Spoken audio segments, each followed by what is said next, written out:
Mr. Bull, how are you? Tony, how are you? I am just fine, thank you. Ann and I went for a lovely ski yesterday, Nice. and that was fantastic. At the farm? No, we were in Ottawa, and there's ski tracks all the way along the Ottawa River on the south side. Okay. They've done an excellent job on that, and so we were ripping along, no hills, so we were just cruising along on the flat. Yeah, I like it like that.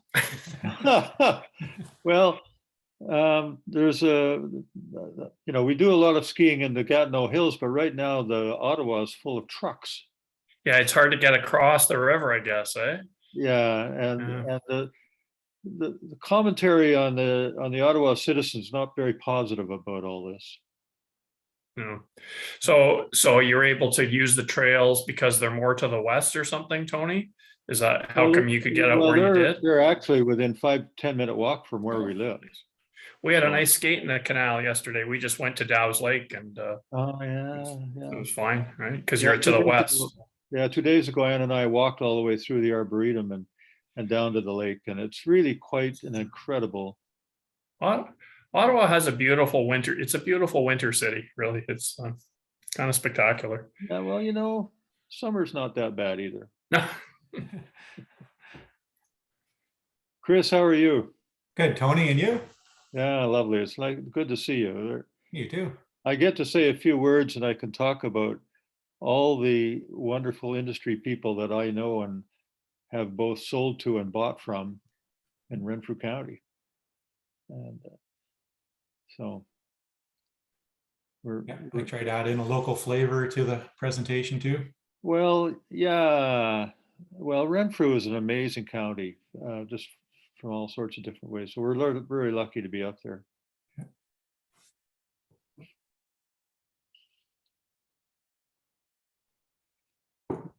So is Eddie tuning in, Kris? Mike and Eddie are on the road, so Oh, I think they're going to if they can figure it out on their phone. geez, where are they right now? I think LaRose. Oh, interesting.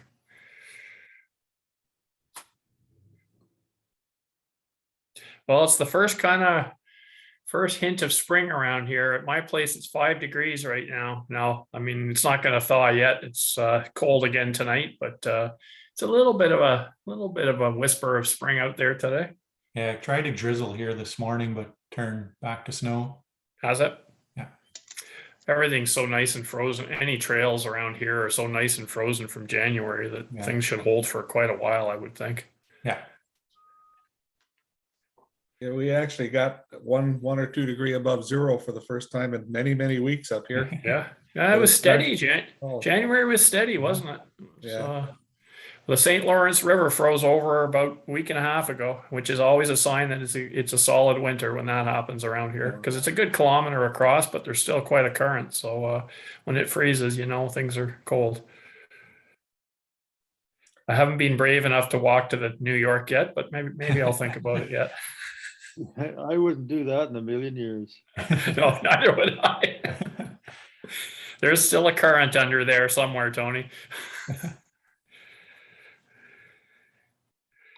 So lots of people are joining. We'll give them a few more minutes. Someone asked if we've sent the link for the meeting. Yes, we have. It went out to everybody that registered, I think, over the last couple of days. So if you know of someone that's trying to get in, just send me their email in the chat and I can send it again. Just check my email to make sure I haven't gotten anything, John, from anybody. Yeah, I'll check mine too. No, nobody here. No, I just got the reminder for next week's talk. Oh, good. So give it another minute or two and we're up to over 70 people in total. You were thinking Maybe I'll about- just share my screen for a minute and show off the sponsors here. Might be a nice thing to do. Dorothy sent this to me. Everyone see that? Very good. Yeah. Right on. Actually, it was supposed to be the other one with the logos. Oh, okay, I can put that one up, sure. That one goes at the end. All right. Hi, Dorothy. Hello, Martin. You're out in the bush, Dorothy. It certainly looks like that, except Martin's with me if you look carefully. Was that me with, what am I holding there? A piece of wood, piece of tree. Looks like a beautiful day out there, Dorothy. Well, that was from our Ferguson tour. There's the one. There we go. Beautiful. Very nice. Look at all those sponsors. Isn't that impressive?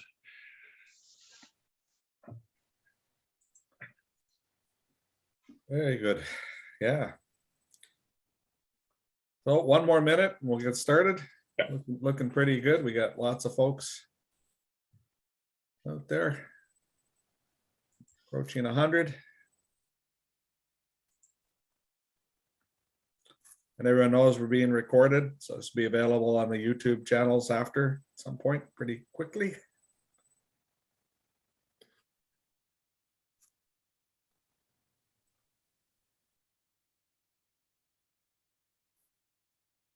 And yes, thank you to all our sponsors. It's great. I'm just gonna take that down now. So I'll just do a quick kind of technical welcome.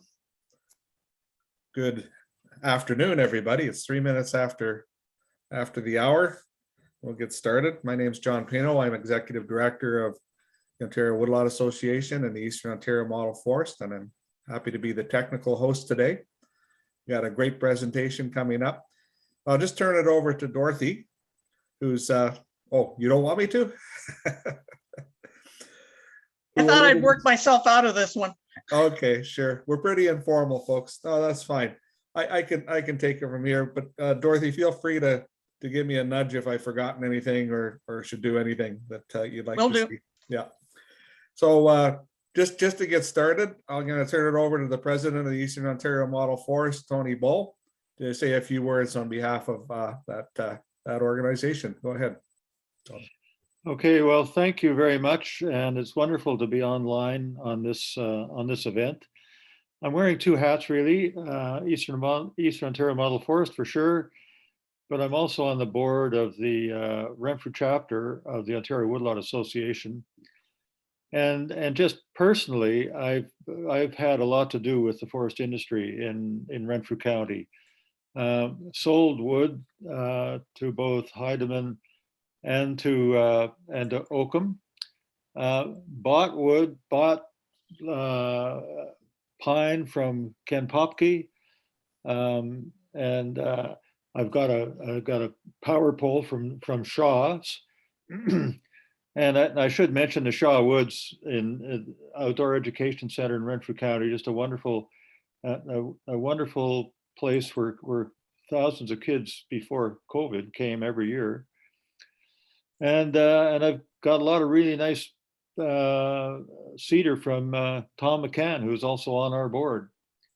And so for us in Renfrew County as woodlot owners, the forest industry is vitally important to how we can do a good job on our woodlot. So that's what I wanted to say. That's great. Thanks, Tony. And just a reminder before we get started, I would appreciate it if you use the Q&A function in this webinar platform and not the chat so much. Q&A can be easily moderated and we can make sure your questions get answered later on. And chat, we tend to bounce back and forth and it just gets a little tougher to moderate. So please try to use the Q&A. So I'm going to just turn it over to Martin Straight, and he's going to introduce our speaker. And Martin's a stalwart member of the Eastern Ontario Model Forest and the Ontario Woodlot Association. So take it away, Martin. Thanks, John. Well, I do want to welcome Kris. I think there's quite a lot of us eager and interested to hear this talk today. I will have a little biography for everyone who doesn't know Kris. So Kris is the vice president of Lavern, Heideman and Sons Limited, and he's also the past chair of the board of directors for the Ontario Forest Industries Association. Lavern Heideman is a third generation family owned and operated forestry company that has experienced significant growth over the past few years through 2 acquisitions and a major sawmill expansion. The Ontario Forest Industries Association is a provincial trade association.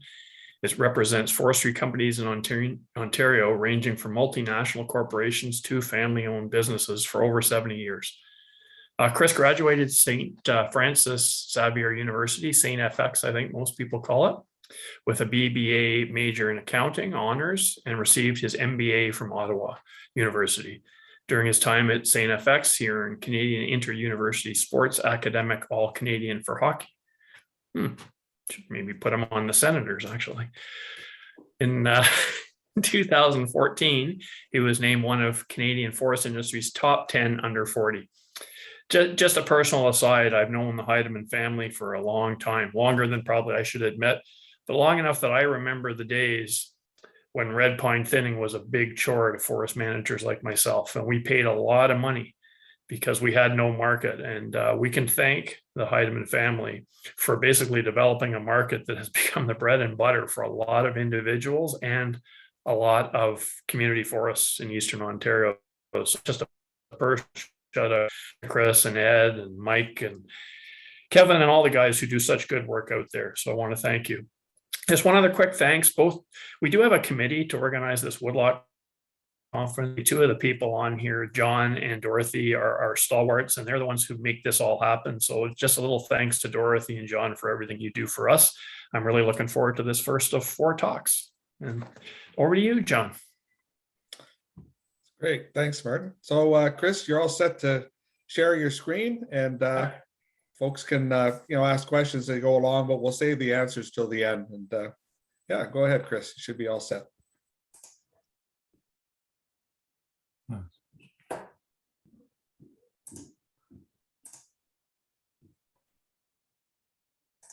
Okay, how's that looking? Actually, Don't see it yet. don't see it yet. No. Let me try again. It's good.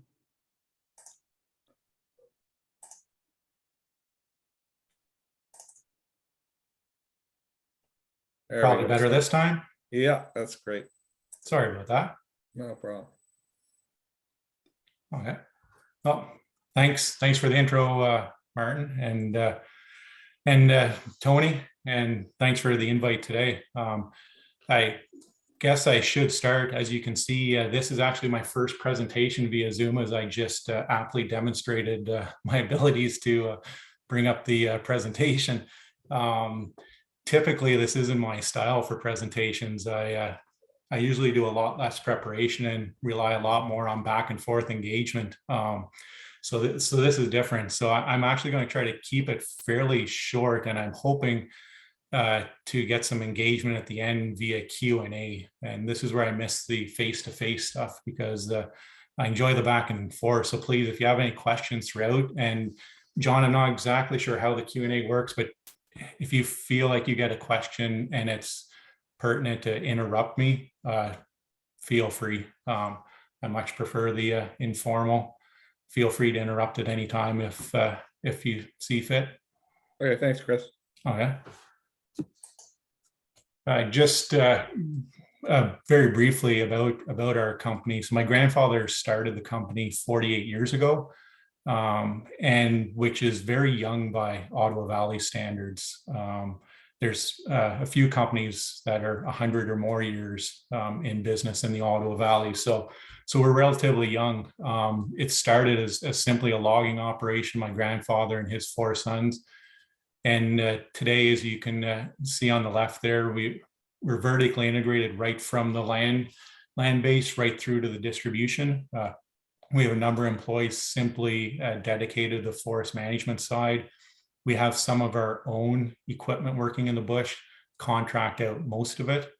On the harvesting side, there's 2 sawmills, one for larger diameter, one for smaller diameter, kilns, new planing complex, and we distribute our lumber across Canada and overseas. Very little to none to the US, which I'll touch on later, discussing trends and what have you in the lumber markets. But I really appreciate this invite from the OWA. As you can see, private land is extremely important to our operation. making up nearly 50%, depending on the year. Some years it would be closer to 50%, some years a little bit less. So it is extremely important. That being said, as you get further south, I think you would find sawmill operations. You go further north, it would be heavier to Crown. You go further south of us, it would be heavier to private. So your organization plays a vital role in the success of our industry. Our mills produce about 35 million feet of lumber products, including about 12 to 15 million feet through our planing operations on top of that. So we handle close to 50 million board feet of product in a given year in both red pine and white pine. The other thing too that's interesting to know is we actually purchase about half of our lumber for our planing operation from other local mills. You're going to hear the theme of integration amongst the industry quite a bit throughout my presentation. And that being said, I really like this diagram. Grabbed it from the Canadian Forest Services website. I've seen it in a few other presentations, and it does a really good job of, I think, displaying the integration throughout our industry. The density of the lines represent volumes, starting on the left with the yield of timber through active forest management, and you can follow it through the various stages. The key takeaway here, though, is the integration of our sector. You can see the number of lines that intersect, and it's easy to visualize how things can start to crumble pretty quickly if one of these lines is severed. Yes, lumber is the highest value end use. However, it's easy to look at all the other products that come out of the forest. And we all know we can't make only lumber. A market for low-grade resources, the pulpwood, the biomass, the sawmill residues, is probably the single biggest challenge facing our industry today. That is what I feel is preventing the industry from growing or recognizing its full potential. It diminishes our forest management opportunities and will ultimately impact the future forest quality and carbon sequestration if we don't find solutions in the next 5 to 10 years for that low-grade material. And just a note from a sawmill side of things, the residues, the chips, the sawdust, the bark, it makes up about 20% of sawmill revenue. So it's critical to the revenue stream for a successful sawmill operation. But again, it's an interesting chart if you have time to go back and follow it through later on. To talk a little bit about markets and where things are heading and some of my thoughts on it.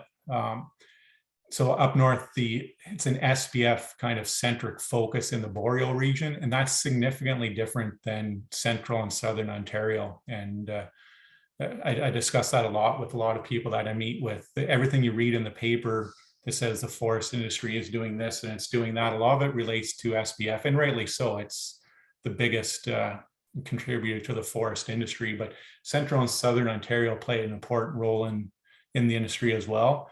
And traditionally, SPF is commodity pricing, and it's subject to volatility, but we need to remember volatility isn't necessarily a bad thing. It's good on the way up. For most of our products, however, traditionally very stable pricing, very predictable markets. You can predict price and markets to within a couple percent traditionally year by year. And most of our products were sold on contracts or seasonal pricing and negotiated once or twice a year. COVID's really blowing holes in that whole model. And it's really exposed how fragile the supply chain is. And when I get into pricing and stuff like that later on, it's COVID's impact. Yes, demand is strong, but I think the biggest impact has been on the supply chain side of things. Always get asked about softwood lumber tariffs. I'm really not a good source of info on that because we are not directly impacted by it. We do not sell lumber into the US at the moment, mainly because of the tariffs and the added costs on that. And partly because traditionally Ontario and Quebec, and all of Canada for that matter, used to be actually a net importer of white pine, red pine, and hardwoods, and that surprised a lot of people. And I can only assume that that's still the case.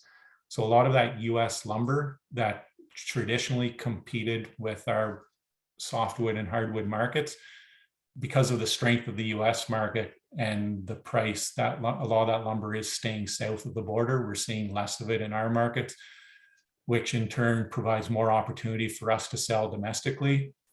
And there's a pretty strong overseas market right now.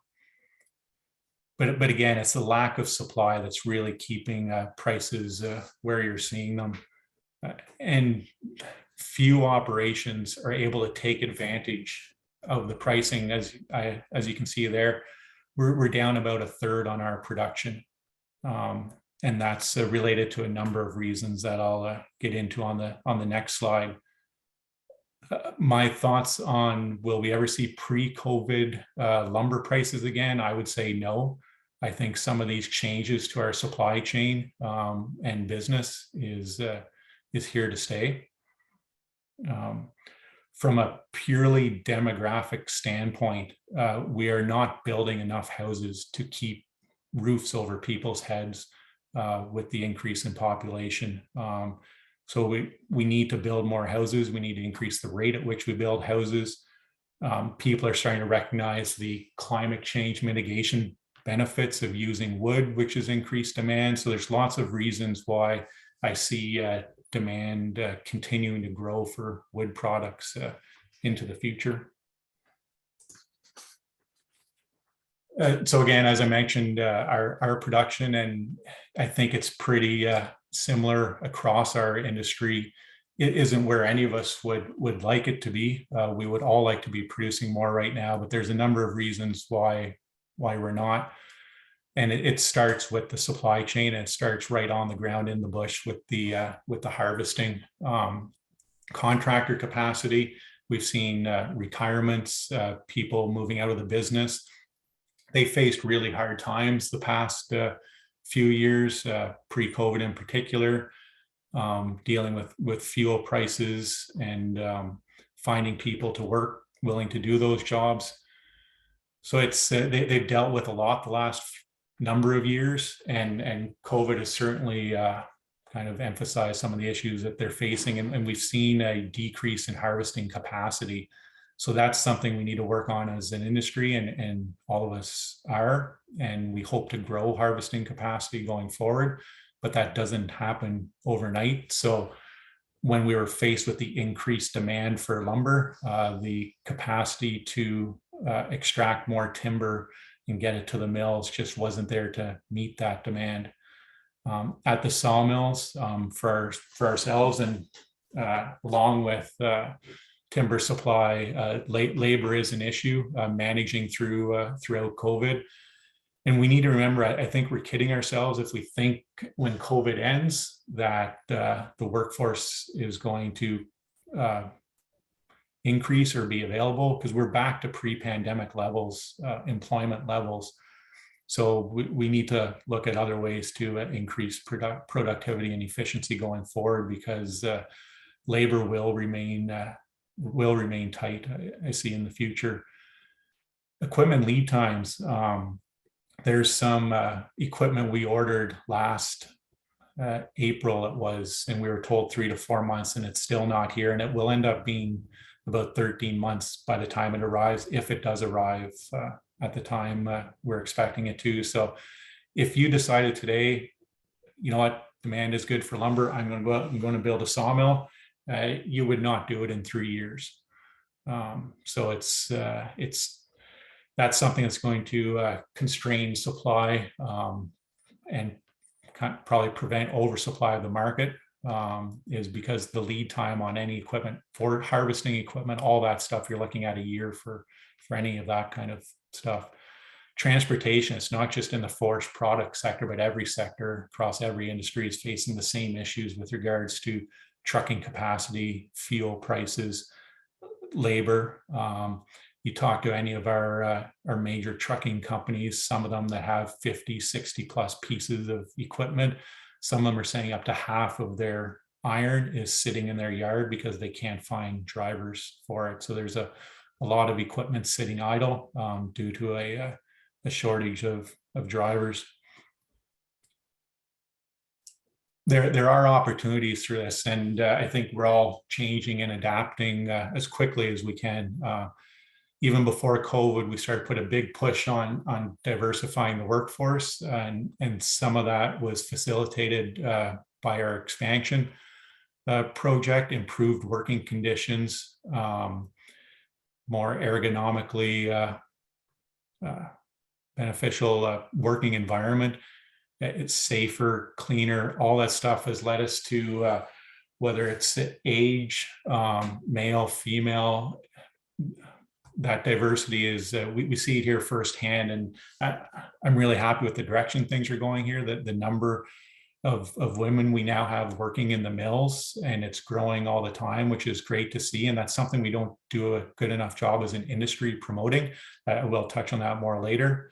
But the industry has changed so much over the last 10, 15 years, and we need to, and it's improved in the last year or two, but we need to continue to do a good job of getting that out there, that this isn't a rough and tough or dirty work environment. It's and that starts in the bush with climate controlled machines. You're out of the weather, not dealing with bugs. I would say less than 1 or 2% of all the wood that arrives on our site has actually been touched by a hand. It's almost all mechanically harvested now. Very little done manually anymore, which is safer, more efficient. I'm going to touch on the next slide on some of the changes we've made for efficiency and productivity, but you see that industry wide. It's been necessitated by the labor crunch, but you'll see further, and that is why the equipment manufacturers are so busy, is the entire industry is looking to become more productive, become more efficient, and make better use of the labor resources that are available. And I'm going to touch on also later on the forest sector strategy and the forest biomass action plan, two excellent pieces of work by private. OWA has played a part in both of those. Government, industry working collaboratively to develop these strategies and plans, which I think will provide tremendous opportunity going forward to grow our industry and recognize our full potential. Just briefly to kind of show quickly some of the upgrades that we've made in the mill and the changing mill environment. On the left, the optimization equipment at our new large log line, determining the breakdown, and on the right, our stacking line is in the top right. Again, it's 123 bin sorter. We used to need about 9 people per shift to stack about 50 to 60,000 feet of lumber. And we now can stack in excess of 100,000 feet a shift using 3 people and no one having to touch any of the lumber by hand. And that's a trend you see throughout the industry as we all move to become more efficient and productive.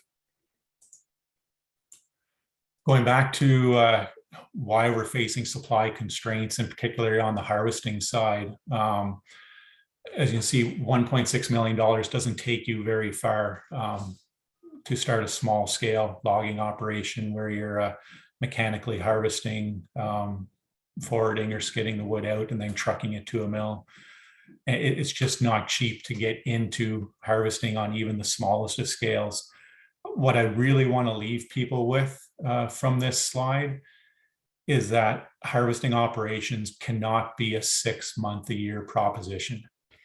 And that's part of why we started losing people going back 5 to 10 years, was harvesting was becoming a 6-month or less a year proposition.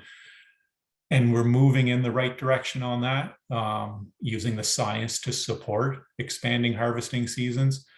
Yes, we absolutely need to manage for protection of species, but if we want to do any management at all, we need to find a balance between environmental, social, and economical considerations. And like I said, I feel like we're taking steps, but we need to maintain that momentum. Private land provides a tremendous example of how this can be accomplished. And organizations like the OWA certainly play a critical role in promoting sustainable management over a longer portion of the year. The forest sector strategy, if you haven't had a chance to have a look at, I would encourage you to check it out. It's accessed via the government website. The United Nations indicates that global demand for forest products will increase by more than 30% by 2030. So the strategy has 4 pillars, and just to highlight a couple that are pertinent to private land. Pillar 1, the promoting stewardship and sustainability, has an action in there to respond to climate change to mitigate its effect by encouraging afforestation on private lands that are not productive for agriculture. That's one of the points under Pillar 1. Pillar 2, in putting more wood to work, enhance private land harvesting. Ontario will consider the use of various tools to responsibly encourage greater timber production on private lands. And here again is where the OFIA and OWA and its membership has already demonstrated great leadership and is well positioned to provide valuable insight in terms of MIF tips, tree planting programs, that kind of stuff. So again, industry appreciation for the work already being done. And I know that you have had input into the development and implementation of components of the forest sector strategy that relate to the private land, and encourage you to remain actively engaged with your stakeholders when it comes to the MIF tip program, third-party certification, and those types of things. So again, it's an interesting read. I think it's a great piece of work, but I think the key will be that we leverage it going forward and make sure that we take advantage of the work that has been done on this strategy to date. Hand in hand with the forest sector strategy is a forest biomass action plan. And I refer back to the integrated forest sector diagram from earlier and my concern about the lack of viable markets for non-veneer and non-sawlog forest products. Without markets for this low-grade material, it makes it uneconomical to properly manage certain woodlots.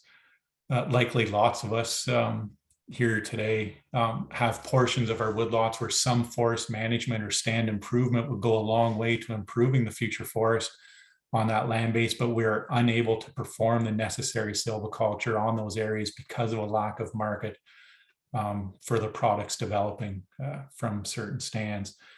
That doesn't help mitigate climate change and means it'll be generations before those forests naturally restore themselves to productive carbon sequestering land base.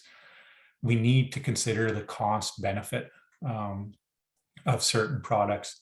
It's not strictly how much does it cost per kilowatt hour, as much as we need to consider green energy is renewable, supports climate change mitigation, supports jobs within the industry, within the supply chain, and has the benefits of improving forest productivity and lumber production. There's a lot behind what goes into any type of biomass that I think requires further consideration of the input cost versus the output benefit. New and innovative products and uses are being developed, but they're years away. We need to work towards commercializing those, but heat and power are the options available right now on a commercial scale. And we need to ensure that we support their continued use to allow us to get to the future where some of these other innovative products are able to take hold on a commercial scale. This is another interesting slide and kind of concept that is relatively new, at least to me anyways. That's that whole concept around the circular bioeconomy.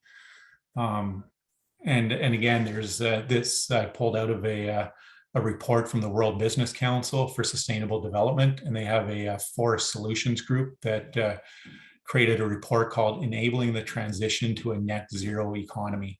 And this whole notion behind the circular bioeconomy, I think really supports forest management and some really neat concepts that we can try to grow going forward. The forest industry was really a leader long before it was even cool to decarbonize operations. And sustainable forest management, we know it's good for the environment. It wasn't that long ago where we're almost made to hang our heads in shame for cutting down trees, but finally, and thanks to the work of people like yourselves and your group and other groups, we knew all along it was environmentally responsible, and we're doing a better job now promoting that and the climate mitigation benefits from sustainably managing the forest. Circularity, it can only be achieved through improved use of low-grade products that we generate while managing the land base, which is why I continue to go back on how important dealing with that issue is.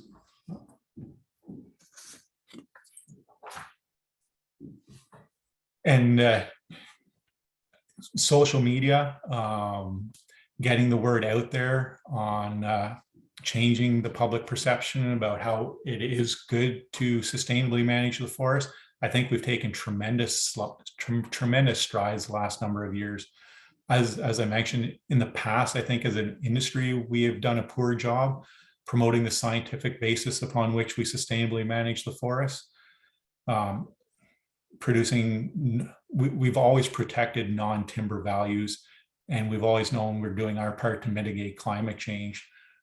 These are just a few of kind of my favorite follows. Myself, I'm terrible when it comes to social media, other than following it, but I am thankful to organizations such as these who do such a great job promoting our industry. And I have to admittedly show my Ottawa Valley bias towards a couple of those organizations, and I'm not sure who's on, but Women in Wood, Lacey Rose locally has had a lead role in getting that organization to where it is today. And we have Derek Nyber who is leading FPAC. So just some good Ottawa Valley people playing some key roles in some key organizations. I really do want to thank, though, the Ontario Woodlot Association for the invite today, but in particularly for promoting the sustainable management and use of privately owned forests in Ontario, both to the government and to the public at large. I see Tony, good introduction.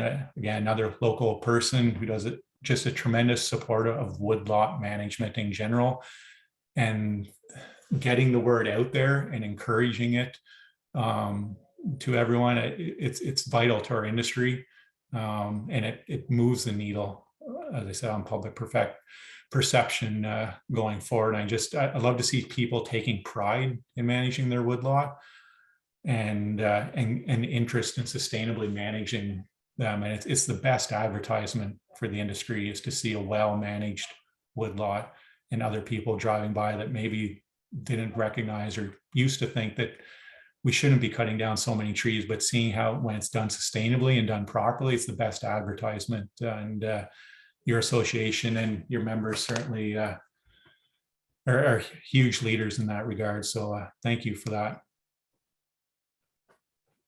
And those are all the slides I had prepared. As I said, I intended to keep it short. This isn't my typical style for presenting, and so I'm hoping that perhaps there's some questions in the chat, or if I've generated any thoughts on any of the slides.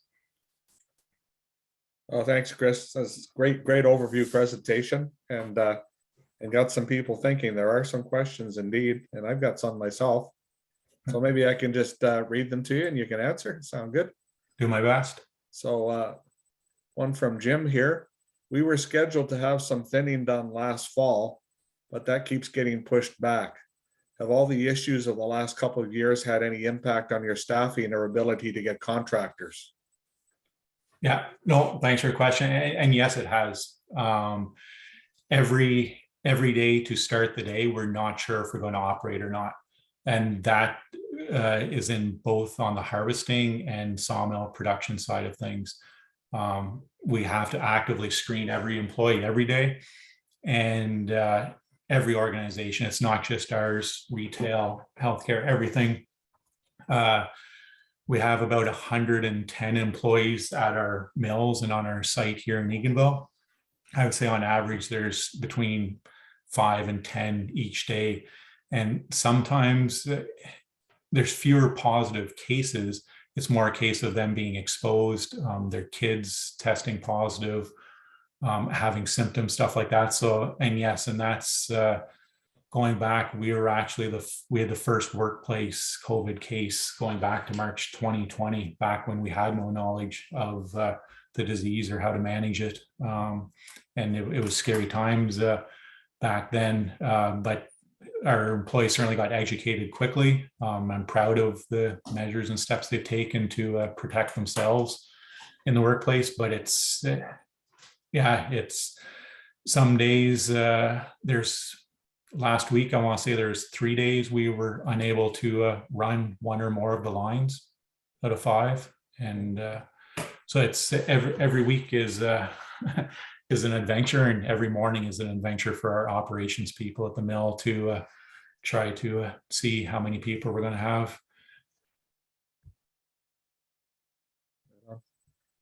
Thanks, Kris. Yeah, there's lots more questions coming in here. One from Kathy here. How can I join Women in Wood? I am a woman woodlot owner. Well, I'll send you the link to that and introduce you to Lacey Rose, Kathy. No problem there. So that's, yeah, I don't have to answer that one, Kris. That's good. Okay. And I've written that down, so I'll send you an email after the Zoom today, Kathy. Is there any information on lumber pricing today and going forward? Yeah, I was checking this morning just to see where things are at. Can't find it at the moment, but prices have started the new year higher than what they started the year last year, and they are currently trending up. Typically February is when prices used to traditionally peak as buyers get ready for the spring building season.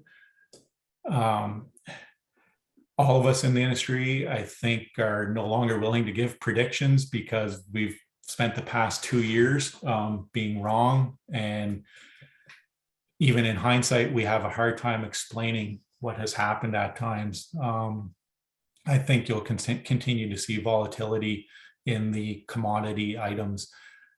As I mentioned, like when it comes to hardwood, red pine, white pine, those prices have increased over the past couple of years, not to the extent of SPF. But again, when you consider that go back 5 to 10 years of 1.5, anywhere between 1.5 to 4% price increase was considered a good increase for a given year in many of our markets, and they have increased significantly more than that, but they've had to support the supply chain. And it's not only fuel prices. You think of take a trucking operation. You own 4 trucks, and 3 of your truckers can no longer come into work that day. You're still paying for 4 pieces of equipment, and at the end of the year, they need to make enough money each year to sustain those operations. And everyone needs more money to sustain their operations throughout the supply chain. And COVID, like I said, COVID's really exposed how fragile the supply chain is. But as far as lumber availability and pricing, yeah, I think we're still in for a bit of a roller coaster yet. Thanks, Kris. I know we're trying to publish in the Woodlander, the Ontario Woodlander, the quarterly publication of OWA, standing timber prices, but it can be tough to garner those numbers and get them together in time for every issue, but we're going to keep trying to do that. So that might help some folks too. Here's a question from Lisa. Are you seeing any changes, or do you foresee any changes in demand for certain wood species? Any species that are losing favor? Thanks. I wouldn't say there's any species losing favor right now. I think things are strong across all species. And I don't see that changing anytime in the near term. What it really boils down to from a landowner perspective, in many cases, is how much pulpwood, how much low grade material is in your forest and is going to be required to be removed. In many cases, it's the saw logs and veneer that have to help pay for the removal and management of the lower grade material in a stand. And that is, as I mentioned, I hate to sound like a broken record, but that's the part that concerns me the most going forward and worries me the most, and where I think most of our attention needs to be is ensuring that we grow our markets for the low grade material. Thanks, Kris. Here's one from Andrew. Do any mills generate their own electricity with byproducts, waste materials? Yeah, particularly up north. I don't know of many around here. Now, some in Southern Ontario certainly use it to heat their kilns or generate heat.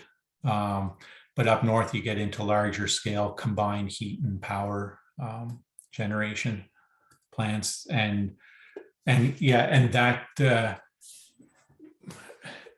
is a great use. It's an efficient use. It's an environmentally friendly use, but it's complicated and it requires support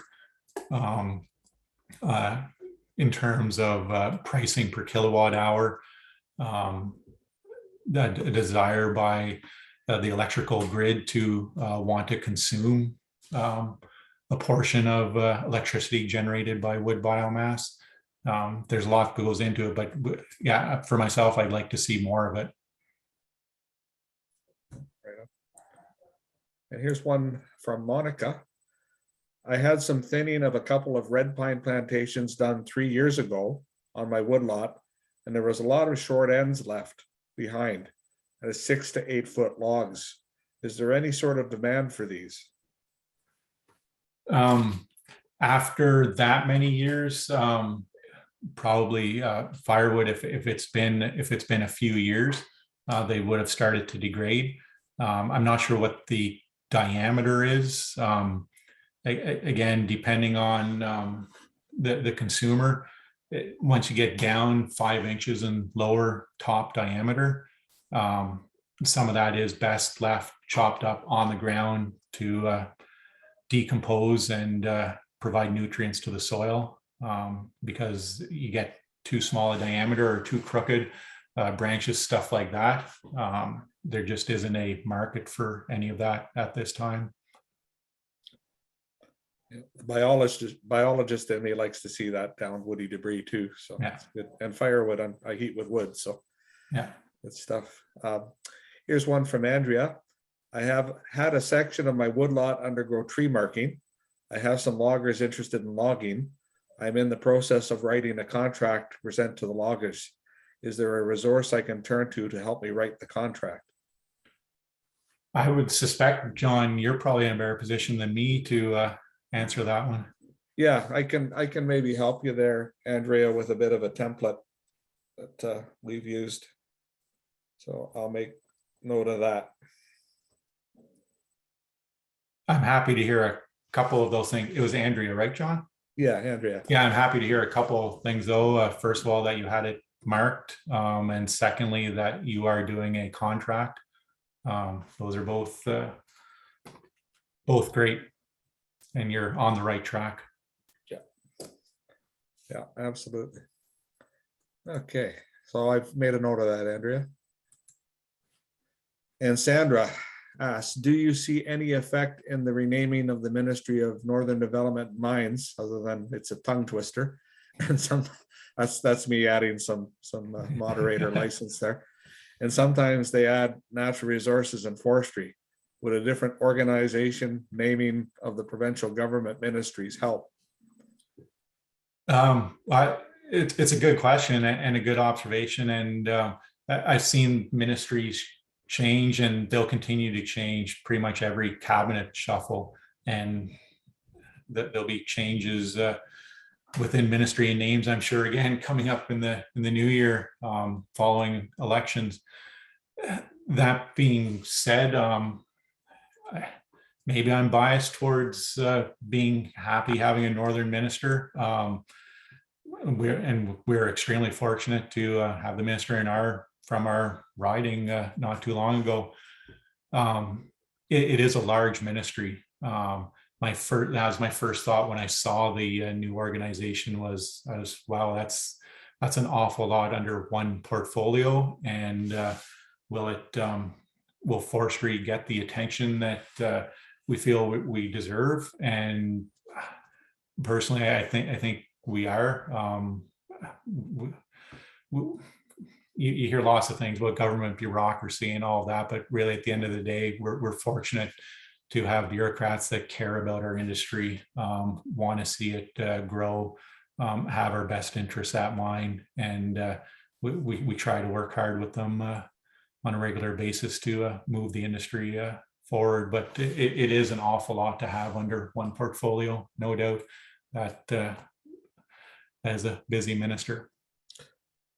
Yeah, well, for sure. And we were lucky enough to get him interviewed and a Q&A in the last issue of the Woodlander in December, and hoping to get a meeting with him face to face soon. But just in time to be able to actually say Ministry of Northern Development, Mines, Natural Resources and Forestry, or MND, MNRF, it'll be changed, and we'll have to learn something new. It is a bit of a challenge. Yeah. Anyway, this is from Mark. He just asked about the future of hemlock, and I guess in terms of the merchantable species. Yeah, we don't actually saw any hemlock ourselves in our area, and maybe Martin even knows better. I know like Murray's used to do a lot of hemlock, and I'm not even sure if they actually still do. And just kind of, again, just on the top of trends in our industry, you'll notice a lot of mills, even ourselves, we used to saw everything, whatever grew in the bush, it would end up going through the mill, hemlock, cedar, beech, whatever it is. And there's almost a bit of a kind of a specialization going on within the industry, and you see mills kind of decreasing the number of different species they do, and specializing in certain species, and that's simply from an efficiency and productivity standpoint. So I apologize, but I'm actually not the I'm not the best resource when it comes to hemlock, but I believe Murray's still purchase and produce hemlock. Yeah. So got a bit more here. There's lots of questions. Oh, that's good. Yeah, it's really good. Just a question from an anonymous attendee. Partners are often needed to harvest a red pine plantation to make a harvest viable. Can you provide suggestions how to find partners for selling larger volumes? Oh, I think I can help with this answer too. Yeah, but no, and that's an excellent observation. And there's an earlier question about why has there been a delay in getting to my woodlot, and often that is the case where because of the cost of the equipment, because of the cost to move it, and because of the requirement to keep that equipment producing, we need to ensure that when we move to an area, we have sufficient volume to justify the move, and to make sure we can get enough volume produced in an area. And that does happen at times where we'll say, okay, we'll be at your woodlot next spring with the intent of lining up more, and perhaps that spring we're unable to line up more, and people end up getting pushed off until we can find more in the area. As far as how, I mean, the Ontario Woodlaw Association, I'm sure internally would have some type of mechanism for woodlot owners to send out a note saying, hey, I have 3 acres of plantation, anyone near me? Am I correct, John? Yeah, we basically started to do that with our pilot projects, the cooperatives in Kawartha and Huronia. And that's the idea, create the economy of scale where we bring enough landowners within a local vicinity together, and it makes it worthwhile for the thinning and the harvesting to be done. And and that's, and you're involved, of course, in the Kawartha with Mike Johns, Kris. But yeah, we really, we're trying to see how that all works out and make sure that we have our understanding of the economics of it and the logistics. That's what the pilot projects are for. And if it works out, we'll expand it across the province and help folks to set up more cooperatives like that. Yeah, and calling someone like Mike Johns in our organization, or any wood buyer at any of the other mills at all, and just saying that I have a small parcel, any plans to be in the area, it's another way to go about it. Yeah, for sure. You guys have done a great job there in Kawartha too, Kris. Just to be congratulated. The harvesting's been excellent. No, appreciate that. So yeah, just contact us and we'll keep working to get them to be more operational rather than the pilot and kind of our own internal research sort of stage. We're getting there. Yeah. Neil asked, what species should we be planting to survive changes due to climate change? That would be a question for someone much smarter than me when it comes to selecting the right species for the given your particular situation, shade, soil, sandy, all those considerations that the experts can take into consideration. Again, I think John would probably have the be able to direct people to the right person to help people assess their woodlot or their vacant agricultural land to determine what species would grow best. But and I know that our seed culture stations, they're constantly doing work too and taking into consideration climate change and trying to grow trees that are resilient given what they'll be facing in the future. Yeah, exactly. I think in general terms, I direct folks to the December issue of the Ontario Woodlander, which is all about, managing our woodlots for climate change. And there's a lot of good general overview information on, what we should be doing with our woodlots, including what trees should be planted and that. And then, that sets the stage for you to get someone, to more specifically look at your own situation for your property. But get a good look at the Ontario Woodlander, the December issue. It's all about that kind of thing. So, and if you don't have that, join the OWA. There's my pitch, and you get a copy, no problem. Another anonymous attendee, what is generally forest industry's opinion of marketing boards and cooperatives similar to Eastern Canada? And do you think this would benefit both industry and woodlot owners? I know in Quebec they use that model a lot. We work with a number of them. I mean, generally speaking, the project John was referring to, that's almost similar to that, in trying to find a number of landowners in an area in order to make moving the equipment economically viable. So I guess what I can say is I don't really have an opinion one way or the other than the Ontario Woodlaw Association is I guess it's not a marketing board, but it's a group of like-minded individuals who want to sustainably manage their forests, and it's a really good place to start when it comes to ensuring that you have the information you need to make sure that you're getting treated fairly. And thanks, Kris. That's great. Here's one from Jim. Have you seen much of an impact from LDD moth activity in Eastern Ontario over the last couple of years? I've started to notice it more this last summer in particular. But again, I'm sure Martin, John, some of you that get out and about in the bush a bit more than I do would be better able to comment. Yeah, not up my way. I'm up the upper end of the valley here in Mattawa and that, but as you go kind of east and south, it's more prominent for sure. And I think what Eric Boyson, who did a webinar before Christmas in the fall, kind of stated was it's still gonna be hot spots, but it definitely sounds like it's on the wane a bit overall. So we might be past the peak. Sounds like so. What is the average price per cubic meter for raw red and white pine from a mill such as yours? Well, actually, I don't want to steal the thunder from next week's presentation on that, and it's tough to get into pricing and talking in generalities because it's what I will say is when it comes to pricing, make sure you get educated on diameter, specs.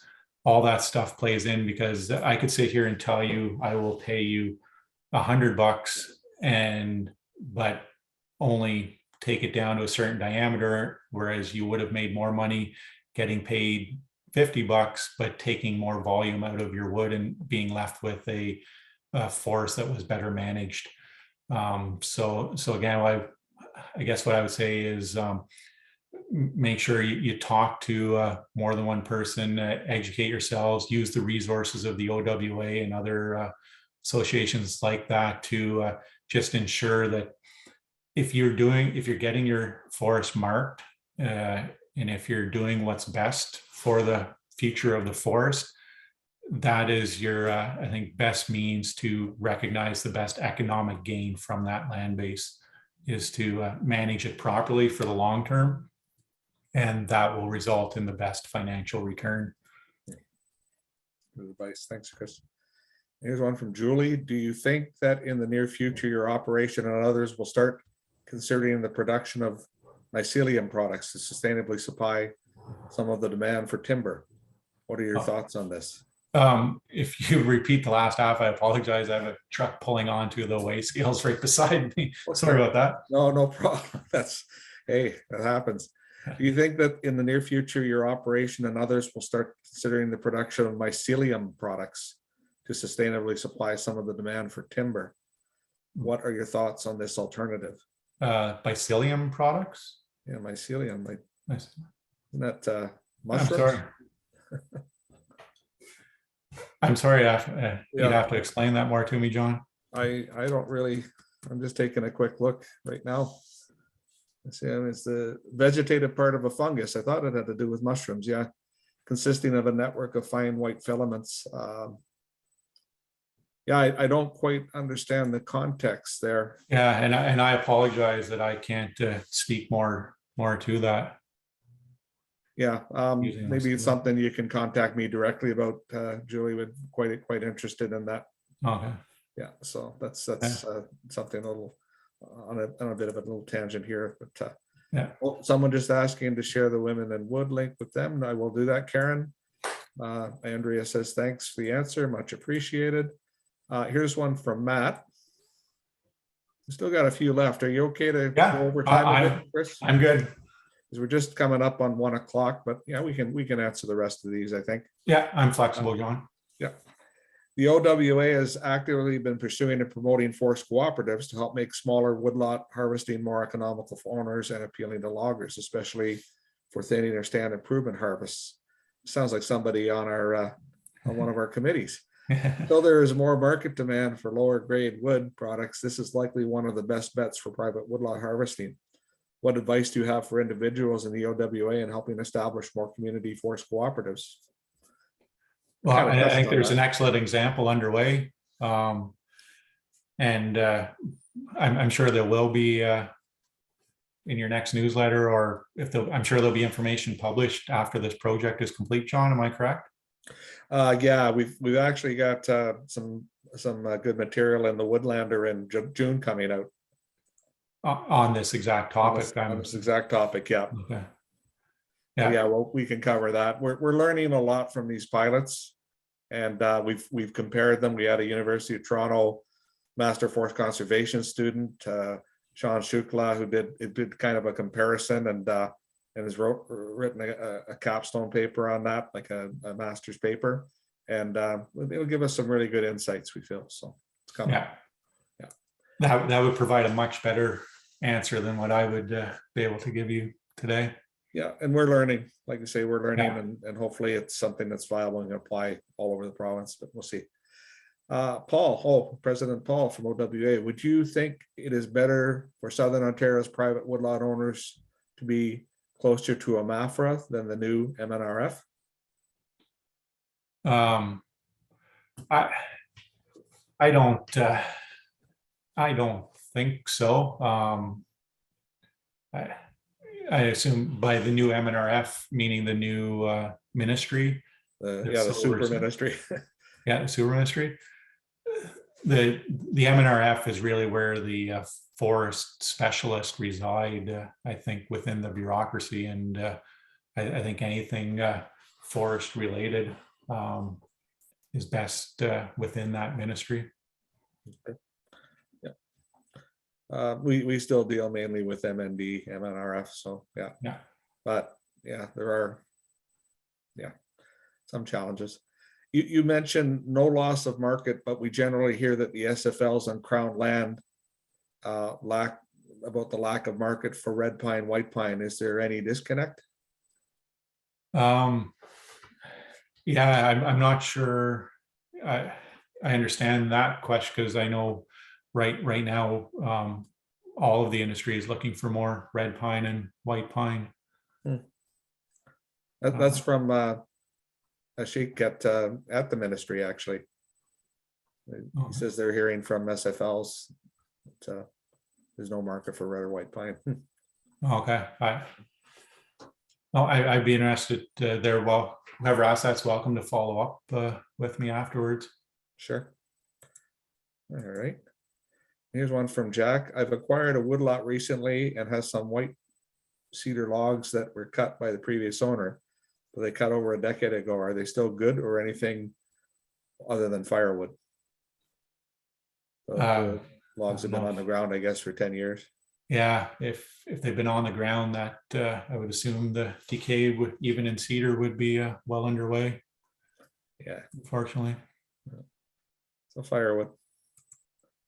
Gaetan, as a woodlot owner, we hear more and more of climate change and adapting our forests to climate change. In doing so, we are asked to diversify the type of trees in our woodlot.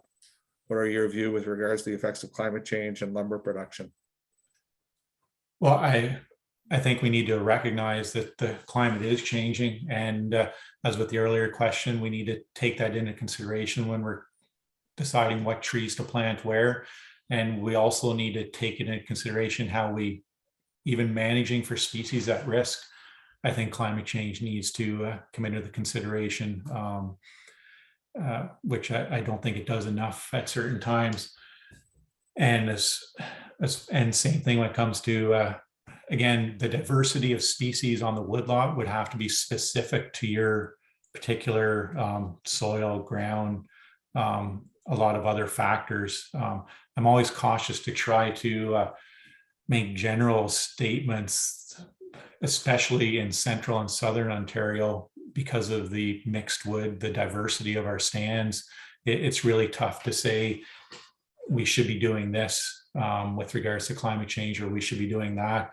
I just think that we need to recognize climate change is happening and make sure that we take that into consideration in all of our decision making when it comes to managing the forest. Mm-hmm. Right on. Just a few more, and we're going to have to probably cut it off here. But what kind of market is there presently for white pine? I think you've kind of answered that in the past here, Kris. Yeah, markets are strong, and some of that has to do again with the harvesting capacity has decreased. So a lot of us in the industry, our facilities just aren't receiving the volume of wood that we used to typically. So yes, that does present good opportunities for private landowners, but we're all dealing, again, we all go back to that same issue. We need someone to cut the trees down, and we need someone to truck that timber to the mills. And that is where the bottleneck is really prevalent within the supply chain. Mm-hmm. So yes, demand is good, but getting it, kind of like trying to buy a vehicle these days. Demand is good, but trying to find one is difficult at times. Mhm.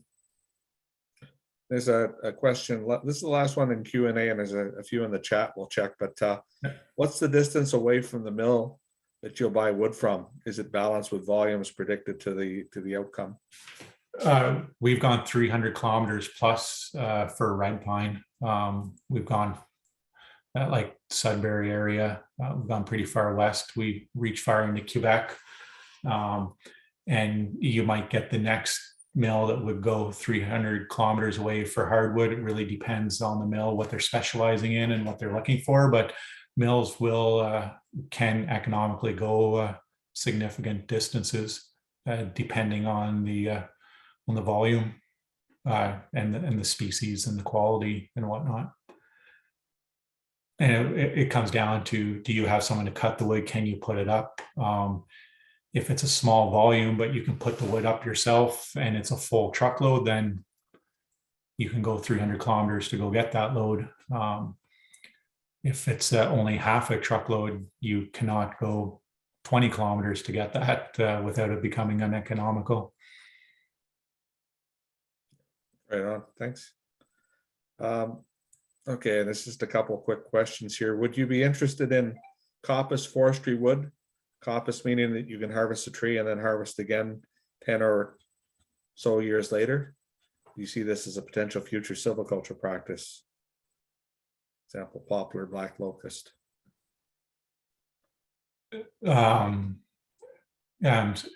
Meaning like harvesting a poplar stand and having it come back up in poplar Yeah, quickly. basically.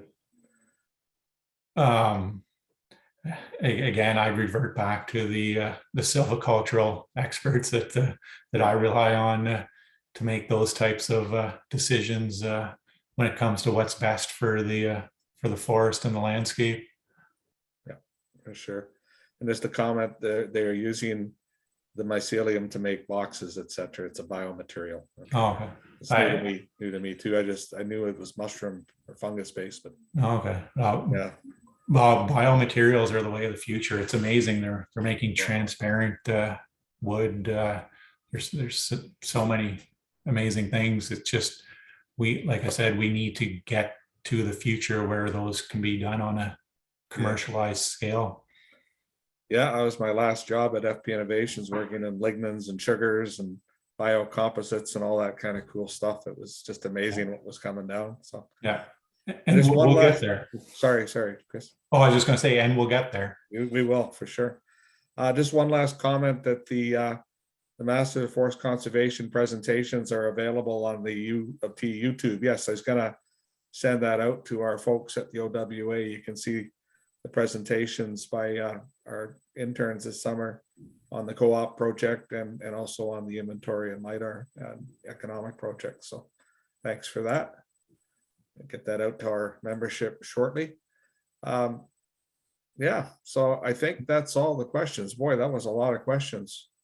There's still more coming in. Oh, this was excellent. Thank you. Their comments. So that's nice. Oh, thanks. Excellent. Okay, well, we're gonna have to stop there. Dorothy, what have I not done or failed to do? Anything? The only thing is that thank you, Kris. It was an excellent presentation, and you got, I think, all the questions you were hoping for. And just as a thanks, we have got you a small gift. It will arrive in the mail within the next month or so, because we have to order it. It's called Around the World in 80 Trees. And apparently it's a very popular book, and I hope you enjoy it. Oh, thank you very much. Oh, there's a little graphic of it there that Dorothy sent me. That looks really nice. Oh, appreciate that. I have such an admiration for our forest management group here and all of you that are involved on the forest management side of things. You don't want me making those types of decisions that happen on the ground. I have such a respect for the professional foresters and yourselves that are making those decisions. Right on. No, it's a lot of variation in the questions there, and that you did a fantastic job presenting. Kris. It was just really insightful and interesting, and I learned a lot, and I know everyone out there did. And just thanks Dorothy and Tony and Martin. Any final words, Dorothy? Am I good? Very well done, sir. You've right. done it. You're excellent as always. Oh, thanks. Okay, well, that's good. I really enjoy these sessions myself, and find them just a great way to stay up to date and keep informed. So thanks again, Kris. I hope to get down to Eganville soon and see. It's been a few years with this Yeah. COVID. Yeah. I know you've always been wonderful touring me in your mill and showing it off with a lot of pride when it was new, and just look forward to seeing you again. Oh, same here. All right.